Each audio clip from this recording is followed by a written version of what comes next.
Halo sahabat Radar Kudus dimanapun kalian berada, ketemu lagi dengan saya Mala Kamila di acara catatan redaksi. Nah kali ini kita tidak syuting di ruang redaksi ya, karena kali ini saya berada di rumah Nadia Latifah Nugraheni. Ini salah satu mahasiswa asal Wuhan University. Selamat pagi Mbak Nadia. Pagi. Gimana kabarnya? Alhamdulillah baik. Ini sudah berapa lama di rumah nih? Sekitar 2 bulan, sudah 2 bulan di rumah. Sudah 2 bulan ini ya. Nah ini bisa diceritakan gitu, gimana awalnya kok bisa lolos dari Wuhan gitu? Ya, sebenarnya virus itu sudah ada waktu akhir Desember, tanggal 31 Desember. Kemudian, tapi waktu itu masyarakat belum sepenuhnya panik karena yang terinfeksi baru sekitar 20-an ke atas. Kemudian tanggal 5 Januari diumumkan oleh pemerintah Cina bahwa virusnya bernama coronavirus dan sejenis virus yang menginfeksi paru-paru waktu itu. Kemudian udah mulai parno-parno tuh. Yeah. Nah, korban terus bertambah tapi masih di radius skala di bawah 100 lah. Terus udah parno, akhirnya diputuskan tanggal 12 Januari pulang gitu. Oke. 12 Januari pulang. Waktu itu belum heboh atau memang teman-teman dari Wuhan University sendiri atau teman-teman yang berada di Wuhan itu sudah mulai pulang semua? Belum, saya pulang sendirian tanggal 12 Januari itu. Itu karena memang udah ada firasat gitu, udah nggak enak, udah parno sendiri, atau memang ada libur atau memang ada kegiatan apa gitu di rumah? Sebenarnya saya termasuk orang yang pantang pulang sebelum lulus ya. Iya. Terus karena ada virus itu jadi udah parno, kebetulan juga lagi musim dingin dan daya imun tubuh turun. Akhirnya ya saya harus pulang waktu itu. Akhirnya pulang sendirian dan teman-teman belum panik, diajakin pulang pada nggak mau. 5 hari setelah pulang di lockdown kotanya. Oh gitu. Pas banget ya 5 hari sebelum Setelah sesudah sampai rumah Wuhan lockdown. Nah ini bisa diceritakan dengan sahabat-sahabat Radar Kudus, bagaimana Mbak Nadia ini bisa nyampe ke Wuhan gitu? Wuhan. Saya menempuh studi S1 di UIN Wali Songo. Alhamdulillah 7 semester menjadi wisudawan terbaik, termuda, tercepat waktu itu. Kemudian saya mendaftar beasiswa bulan Maret, beasiswa ASEAN yang berkoordinasi dengan pemerintah Cina. Kemudian akhirnya diterima di Wuhan University di jurusan Hukum Internasional. Oke. Berarti awalnya memang sudah ada keinginan untuk ke sana ya. Karena kenapa milih Wuhan University? Sebenarnya saya daftarnya di Australia. Karena pengumuman di Australia masih di tahap wawancara, akhirnya yang pengumuman dari beasiswa ASEAN sudah lebih dulu, dan waktu itu tanggal 1 Agustus diumumkan, kemudian tanggal 1 September udah mulai kuliah.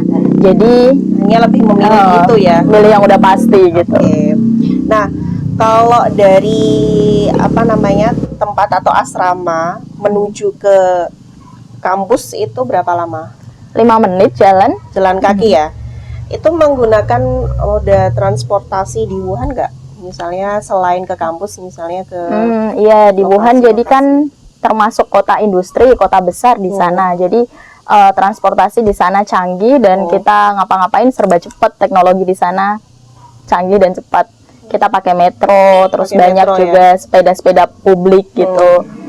Terus ya bis juga banyak, bis sekolah banyak di sana ya. Terus aktivitas masyarakat di sana bagaimana?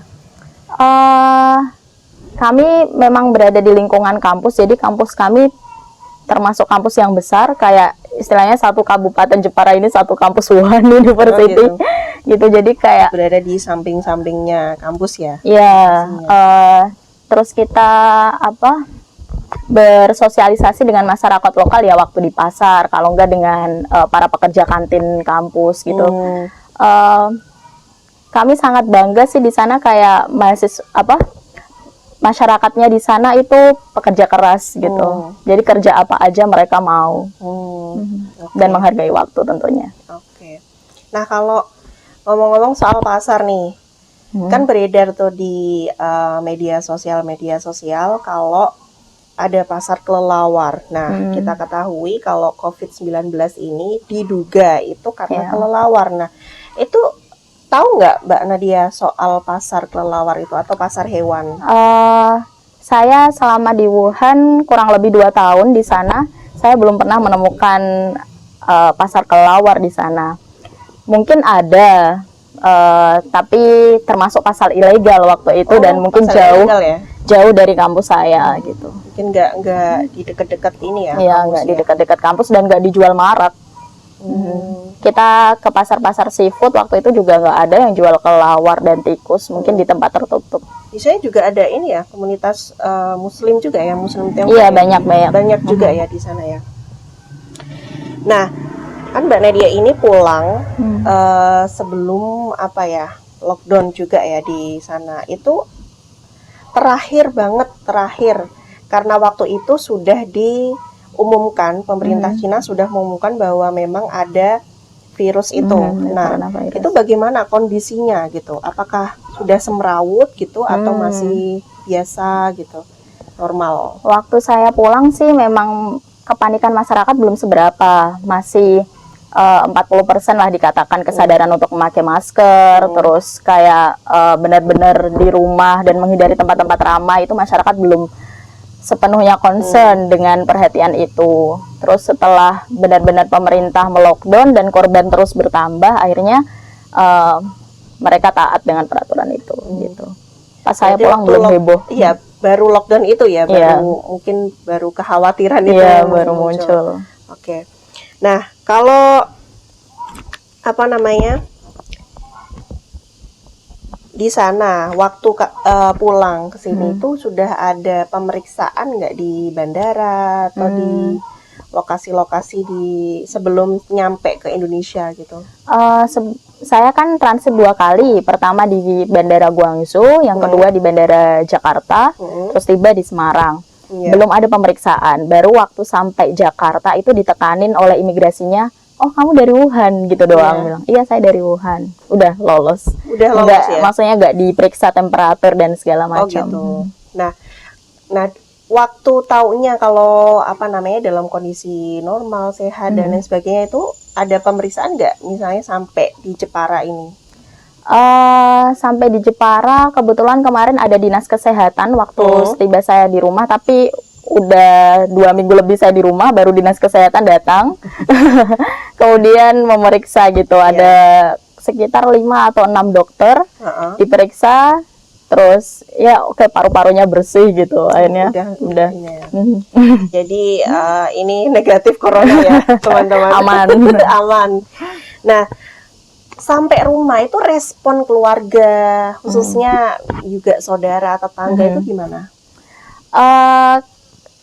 Sebenarnya waktu saya mau pulang kan saya ngabarin ibu dulu ya, buat pulang. Terus maksudnya ibu juga nggak yang bayangin corona sampai seperti ini, jadi nggak usah pulang, tinggal berapa bulan gitu. Akhirnya, tapi virusnya seperti ini, saya bilang gitu. Terus daya tahan tubuh saya juga udah rada mulai drop waktu itu.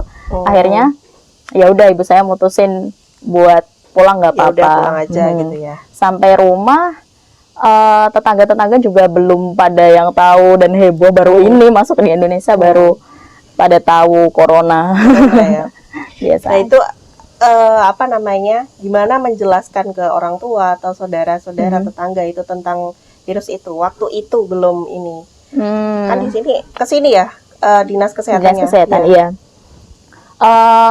Waktu itu mereka lebih dalam wawancaranya, kayak gimana sih asal mula virus itu gitu. Terus kayak asal mula virus itu, terus gejala-gejala pastinya dan media-media yang beredar itu benar enggak gitu. Lebih ke mengklarifikasi itu. Nah ini kan sudah 2 bulan ya, 2 bulan berada di rumah. Terus aktivitas apa saja nih yang dilakukan di rumah?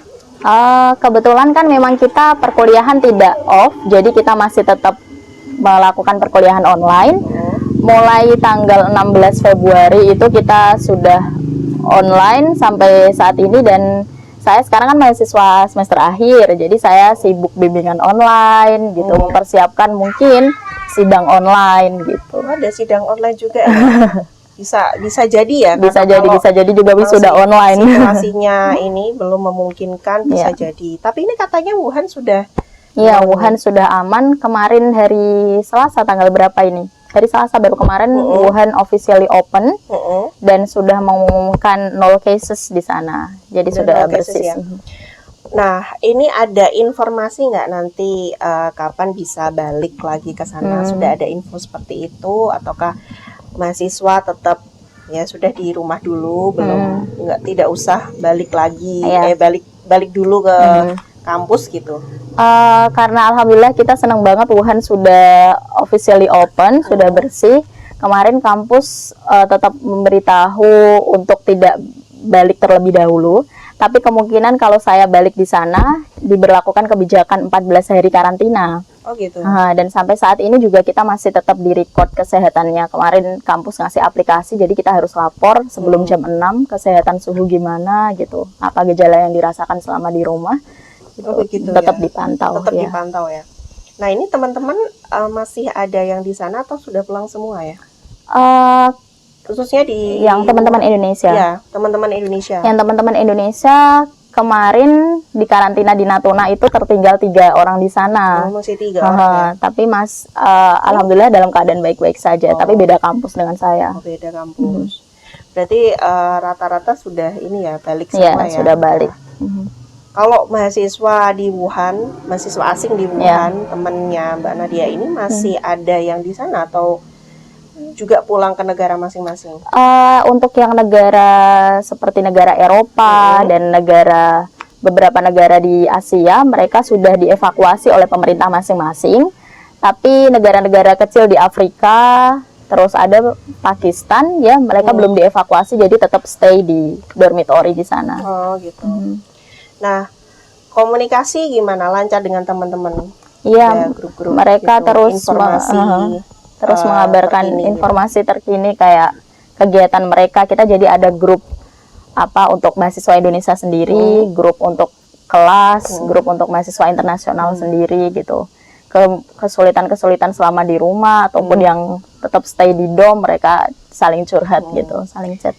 Terus peran KBRI di sana itu bagaimana kasus ini ya? Kami sangat berterima kasih terhadap pemerintah Indonesia, KBRI, Kementerian Kesehatan, Kementerian Luar Negeri, kementerian yang terkait pokoknya. Kami benar-benar sangat merasakan kasih sayang mereka gitu loh. Mulai dari awal KBRI memantau keadaan kita, terus mengevakuasi teman-teman yang ada di Wuhan, memulangkan, sampai Kementerian Luar Negeri itu membuka hotline 24 jam untuk kita konsultasi tentang psikologi kita gitu.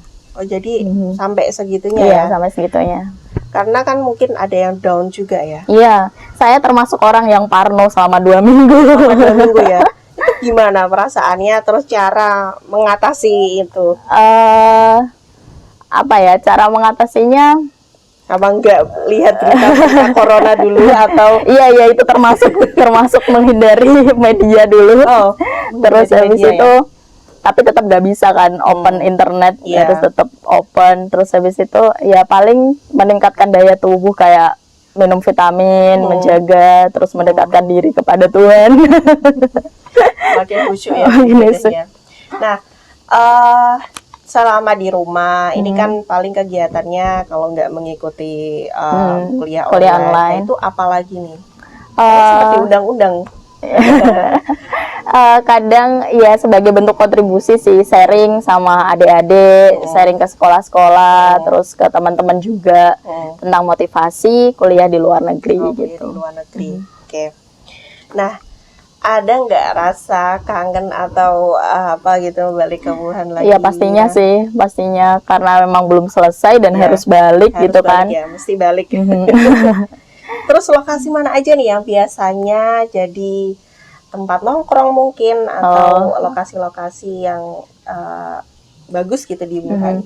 kita banyak kan nongkrongnya di perpus sih sampai ke kunci. Enggak 24 jam.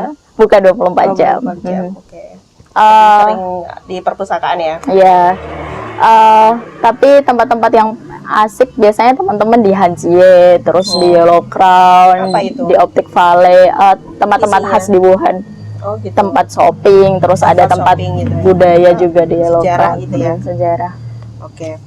Terus sekarang ini karena kita tahu memang di China sudah 0 cases ya. Di Indonesia kan malah tambah Iya. gitu. Ini mungkin ada apa namanya sedikit motivasi atau memberikan saran gitu kepada teman-teman, kepada orang-orang yang mungkin panik gitu Iya. dengan virus ini.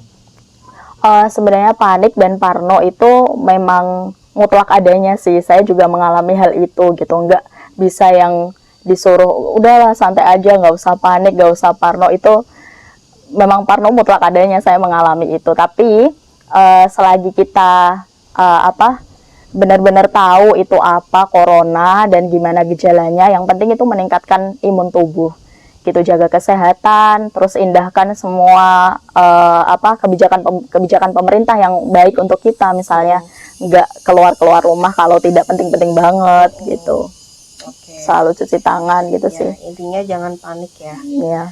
Kalau Wuhan sendiri sudah 0 cases, itu di sana kondisinya gimana? Wuhan sendiri udah lockdown, masih lockdown atau memang sudah tidak ada, udah normal begitu? Kemarin officially open hari Selasa. Terus untuk kegiatan saya masih belum tahu, tapi kemarin terakhir ada selebrasi dari para tenaga medis di sana, kayak mereka pulang kampung dan sebagainya. Terus rumah sakit yang 2 harusnya dibuka mendadak gitu, dibangun mendadak itu sudah 6 hari itu ya? sudah close ya. Udah close ya? Ya, udah Benar close. udah nggak ada ya? Oke. Jadi intinya jangan panik. Terus apa lagi Mbak buat teman-teman atau yang tenaga medis ini yang berjuang, karena ada beberapa tenaga medis yang memang positif corona dan meninggal dunia. Tetap semangat, maksudnya kita saling bantu usaha pemerintah dan usaha tenaga medis juga untuk melindungi Indonesia kita gitu. Jadi kita menyayangi diri kita dan juga menyayangi orang lain gitu, dengan kita berdiam diri di rumah dan mengindahkan semua perintah-perintah dari pemerintah gitu. Oke. Mungkin begitu dulu. Terima Ya, kasih atas sama-sama. kesempatannya. Semoga ini bisa bermanfaat. Dan ingat ya, jangan panik. Tetap menjaga diri ya, di rumah aja mungkin ya, di rumah. Terus jaga kesehatan, cuci tangan yang bersih. Mungkin dulu sekian dari saya, Mala Kamila. Sampai jumpa di episode selanjutnya. Jangan lupa subscribe dan tekan loncengnya untuk mendapatkan video terbaru dari Radar Kudus TV.